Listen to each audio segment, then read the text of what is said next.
السلام علیکم ورحمۃ اللہ تعالی وبرکاتہ۔ درود پاک پڑھ لیا۔ اللہم صلی علی سیدنا و شفیعنا حبیبنا مولانا محمد وبارک وسلم۔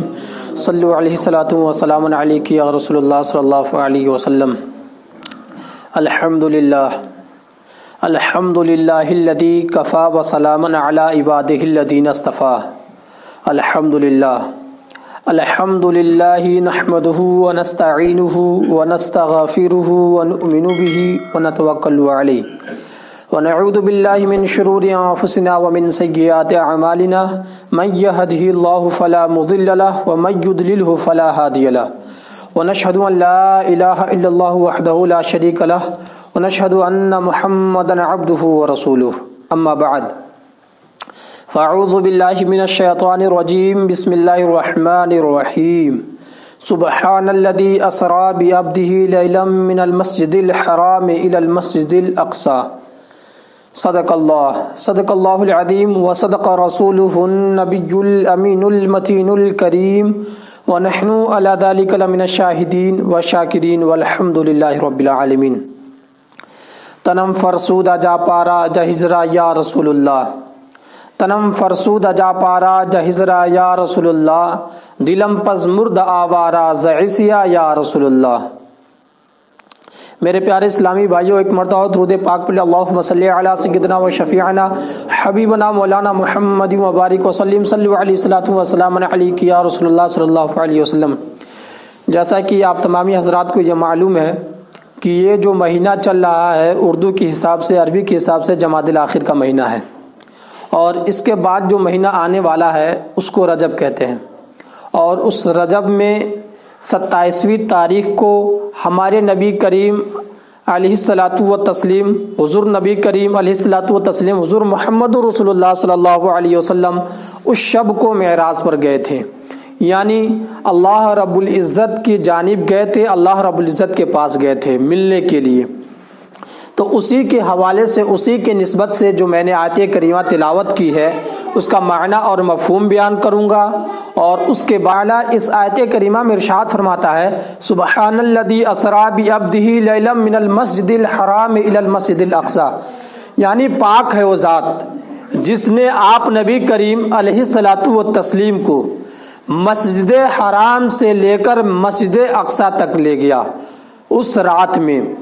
اور اللہ تبارک مخاطب کر کے کہا اے فرشتوں، ابھی کچھ لمحے کے لیے اپنے اپنے کام کو چھوڑ دو اور اس محبوب کے انتظار میں اور اس محبوب کے استقبال میں تم لوگ تیار ہو جاؤ جو میرا محبوب ہے، جو میرا محبوب ہے جس سے میں محبت کرنے والا ہوں۔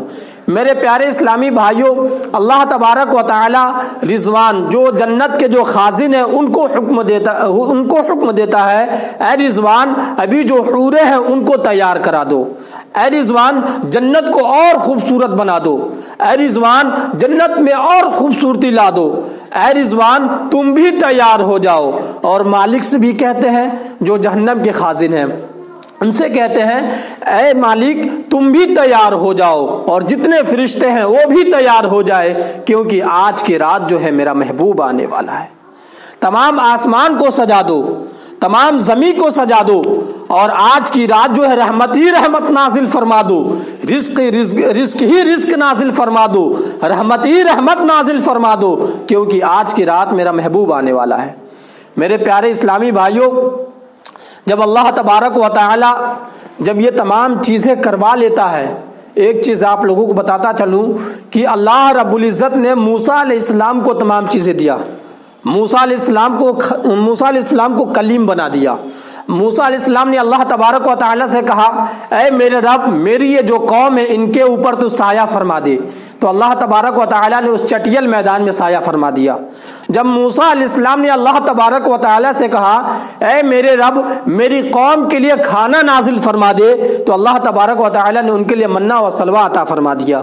جب اللہ کے رسول حضرت موسیٰ علیہ السلام نے اللہ تبارک و تعالی سے دعا کی اے میرے رب، میری قوم کے لیے تو پانی نازل فرما دے، تو میرے پیارے اسلامی بھائیوں، اللہ تبارک و تعالی نے حکم دیا اے موسیٰ، اس پتھر پہ تو لاٹھی مار، اس سے پانی کے چشمے پھوٹ پڑیں گے۔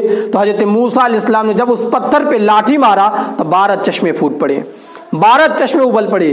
لیکن جب حضرت موسیٰ علیہ السلام نے اللہ تبارک و تعالی سے ضد کی، اللہ تبارک و تعالی سے التماس کیا، ان سے گزارش کی، اے میرے رب میں تجھے دیکھنا چاہتا ہوں، اے میرے رب میں تیری زیارت کرنا چاہتا ہوں، اے میرے رب میں تیرا دیدار کرنا چاہتا ہوں، تو اللہ تبارک و تعالی ارشاد فرماتا لن ترانی، اے موسیٰ تو مجھے ہرگز نہیں دیکھ پائے گا، اے موسیٰ تو مجھے ہرگز نہیں دیکھ پائے گا۔ میرے پیارے اسلامی بھائیوں، یہاں پر ایک نقطہ اور بیان کرتا چلوں۔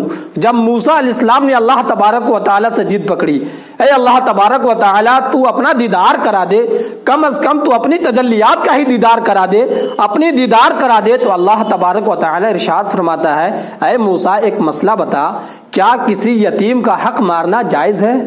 تو موسیٰ علیہ السلام کہتے ہیں نہیں، یتیم کا حق مارنا جائز نہیں ہے۔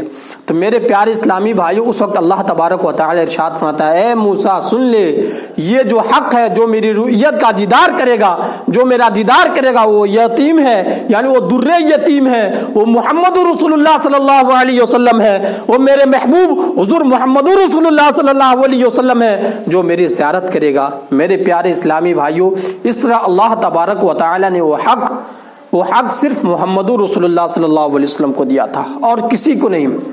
اور موسیٰ علیہ السلام سے اللہ تبارک و تعالی فرماتا ہے اے موسیٰ سن لے، اگر اس محبوب کو پیدا کرنا مقصود نہ ہوتا تو میں تجھے بھی پیدا نہ کرتا۔ درود پاک پڑھ لے، اللہم صلی علی سیدنا و شفیعنا حبیبنا مولانا محمد وبارک وسلم، صلو علیہ الصلوۃ والسلام علیک یا رسول اللہ صلی اللہ علیہ وسلم۔ میرے پیارے اسلامی بھائیوں، ہمارے جو علماء ہوتے ہیں، ہمارے جو شیخ شیوخ ہوتے ہیں، پیر صاحب ہوتے ہیں، ہمارے جو اساتذہ ہوتے ہیں، ہمارے والدین ماں باپ ہوتے ہیں، ان کے ہاتھ اور پیر کو چوما کرے، اس لیے کہ اس میں بہت ہی زیادہ ثواب ہے۔ ان کے ہاتھ کو چوما کرے، ان سے فیض لیا کرے۔ میں آپ لوگوں کو کچھ واقعات بتاؤں گا، ایک دو واقعات بتاؤں گا، اس کے تناظر میں آپ لوگوں کو سمجھانے کی کوشش کروں گا۔ جب اللہ تبارک و تعالی نے حضرت جبریل کو بھیجا کہ جاؤ میرے محبوب کو لے کر آؤ، جب حضرت جبریل علیہ السلام آقا کریم علیہ السلام کی خدمت میں حاضر ہوتے ہیں تو کیا دیکھتے ہیں کہ آپ نبی کریم علیہ السلام آرام فرما رہے ہیں اور خواب دیکھ رہے ہیں، لبوں پر اللہ تبارک و تعالی کا ذکر جاری ہے اور زبان سے امتی امتی امتی کی صدائے بلند ہے۔ میرے پیارے اسلامی بھائیوں، جب یہ دیکھتے ہیں تو وہ سوچتے ہیں کہ آخر میں اللہ تبارک و تعالی کے محبوب کو کیسے اٹھاؤں۔ میرے پیارے اسلامی بھائیوں، ارشاد ربانی ہوتا ہے، حکم ربانی ہوتا ہے، اے جبریل میرے محبوب کے قدم کو چوم لو، اے جبریل میرے محبوب کے قدم کو چوم لو، اس لیے کہ جب ان کے قدم کو چومو گے تو تمہاری جو لب کی جو مٹھاس ہے، جو سردی ہے، اس کی وجہ سے ان کی نیند کھل جائے گی، اس سے بیدار ہو جائیں گے اور بعدہ تمہارے دل میں ان کی محبت اور جاگزی ہو جائے گی۔ میرے پیارے اسلامی بھائیوں، یہاں سے ہمیں یہ سبق ملتا ہے کہ ہمیں اپنے والدین کا قدم بھی چومنا چاہیے۔ ایک حدیث پاک اسی پر بیان کرتا چلوں کہ ایک صحابی آتے ہیں آپ نبی کریم علیہ السلام کی بارگاہ میں، اور آنے کے بعد کہتے ہیں یا رسول اللہ صلی اللہ علیہ وسلم، اگر یہ مکہ فتح ہو گیا نا تو میں اللہ تبارک و تعالیٰ کا جو گھر ہے اس کا میں طواف کروں گا، اس کو میں چوموں گا۔ میرے پیارے اسلامی بھائیوں، اس وقت اللہ کے رسول صلی اللہ علیہ وسلم کہتے ہیں اے میرے صحابی، تم اتنا دور کہاں جاؤ گے؟ تم اپنی ماں کے قدم کو ہی چوم لو، وہ تمہارا کفارہ ہو جائے گا، اور جو تم نے نذر مانا ہے وہ نذر پورا ہو جائے گا۔ میرے پیارے اسلامی بھائیوں، اس حدیث پاک سے بھی پتہ چلتا ہے کہ ہمیں اپنے والدین کے قدم کو چومنا چاہیے، ہاتھ کو چومنا چاہیے، ان سے فیض لینی چاہیے۔ ہم لوگ جگہ جگہ جاتے ہیں اور جو ملتے ہیں ان سے کہتے ہیں کہ ہمارے لیے دعا کیجیے گا، کوئی مل گیا تو ان سے کہتے ہیں دعا کیجیے گا، لیکن کیا ہمیں کبھی توفیق ہوئی ہے کہ اپنے ماں باپ سے کہیں کہ ہمارے لیے دعا کر دیجیے؟ کیونکہ خوشنودی مادر و پیدر کیونکہ خوشنودی باری تعالی در خوشنودی مادر و پیدر، اس لیے کہ اللہ تبارک و تعالیٰ کی جو خوشنودی ہے، اللہ تبارک و تعالیٰ کی جو رضا ہے، وہ ماں باپ کی خوشنودی میں ہے، ماں باپ کے راضی ہونے میں ہے۔ تو سب سے پہلے ہمیں اپنے ماں باپ کو راضی کرنا چاہیے۔ جب ہم اپنے ماں باپ کو راضی کر لیں گے تو اللہ تبارک و تعالیٰ کو راضی کر لیں گے۔ پڑھیے درود پاک، اللہم صلی علی سیدنا و شفیعنا حبیبنا مولانا محمد وبارک وسلم، صلو علیہ الصلوۃ والسلام علیک یا رسول اللہ صلی اللہ علیہ وسلم۔ اب میں براق کے حوالے سے بتا دوں کہ معراج کی رات جس سواری پر آقا کریم علیہ السلام سوار ہو کر معراج پر گئے تھے، اس سواری کے بارے میں بتا دوں، براق جو ہے برق سے بنا ہے، یہ عربی کے لفظ ہے، برق سے بنا ہے، اور برق کا معنی ہوتا ہے بجلی، برق کا معنی ہوتا ہے بجلی، اسی سے براق بنا، جو حضرت جبریل علیہ السلام اس براق کو لیتے ہیں اور لے جانے کے بعد آقا کریم علیہ السلام کے دروازے پر آتے ہیں، اور آنے کے بعد آپ نبی کریم علیہ السلام کو مژدہ سناتے ہیں کہ آج آپ کے رب نے آپ کو بلایا ہے عرش پہ۔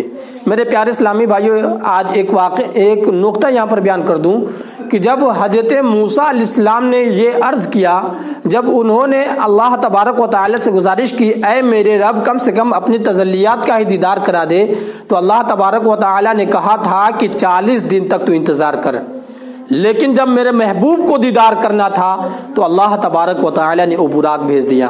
اور ایک اور نقطہ بیان کر دوں کہ آخر اللہ تبارک و تعالی نے براق کیوں بھیجا؟ اگر اللہ تبارک و تعالی کو بلانا تھا تو بغیر سواری کے بھی بلا لیتا، آخر ماجرا کیا ہے کہ اللہ تبارک و تعالی نے براق بھیجا؟ تو یہاں پر نقطہ یہ ہے کہ محبوب اور محب جو ہوتے ہیں، اپنے محبوب اور محب کے درمیان جو محبت ہوتی ہے اس کو اس طرح ظاہر کیا جاتا ہے، اگر کسی مہمان کو بلانا ہو تو اپنی جانب سے سواری بھیجا جاتا ہے، اس لیے اللہ تبارک و تعالی نے اپنے محبوب کے لیے سواری بھیجی۔ اسی طرح اللہ تبارک و تعالی نے بتا دیا دیکھ لو یہ ایک طریقہ ہے، تم اسے اختیار کر لو۔ میرے پیارے اسلامی بھائیوں، درود پاک پڑھ لیں۔ اللہم صلی علی سیدنا و شفیعنا حبیبنا مولانا محمد و بارک وسلم، صلو علیہ الصلاۃ والسلام علیک یا رسول اللہ صلی اللہ علیہ وسلم۔ سے جان لیں کہ ہمیں اپنے ماں باپ سے انسیت ہونی چاہیے، محبت ہونی چاہیے۔ سب سے پہلے ہم اپنے ماں باپ سے الفت لیں، ان سے فیض لیں، ان سے محبت کریں، تبھی جا کر اللہ تبارک و تعالی ہم سے راضی ہوگا۔ ہم فلاں جگہ چلے جاتے ہیں، وہاں پر ہاتھ چومتے ہیں، پیر چومتے ہیں، دعا کے لیے التماس کرتے ہیں، دعا کے لیے درخواست کرتے ہیں، لیکن ہمیں توفیق تک نہیں ہوتی ہے کہ ہم اپنے ماں باپ سے بھی کہیں کہ فلاں جگہ میری بات پھنس گئی، آپ دعا فرما دیجیے۔ ایسا کبھی نہیں کہتے ہیں۔ بائی چانس کچھ لوگ ہوں گے جو کہتے ہیں۔ میرے پیارے اسلامی بھائیوں، اگر ماں باپ راضی ہو جاتے ہیں تو اللہ تبارک و تعالی راضی ہو جاتا ہے، اور ماں باپ اگر بیٹے کے حق میں دعا کر دے تو اللہ تبارک و تعالی اسے رد نہیں فرماتا ہے۔ تو ہمیں چاہیے کہ سب سے پہلے اپنے ماں باپ کے ہاتھ اور پیر چھومیں، ان سے محبت کرے، ان سے انسیت کرے، اور اگر کوئی بات ہو تو ان سے دعا کی التماس کرے، دعا کی درخواست کرے۔ اگر وہ دعا کر دے تو اللہ تبارک و تعالی اسے قبول فرما لیا کرتا ہے۔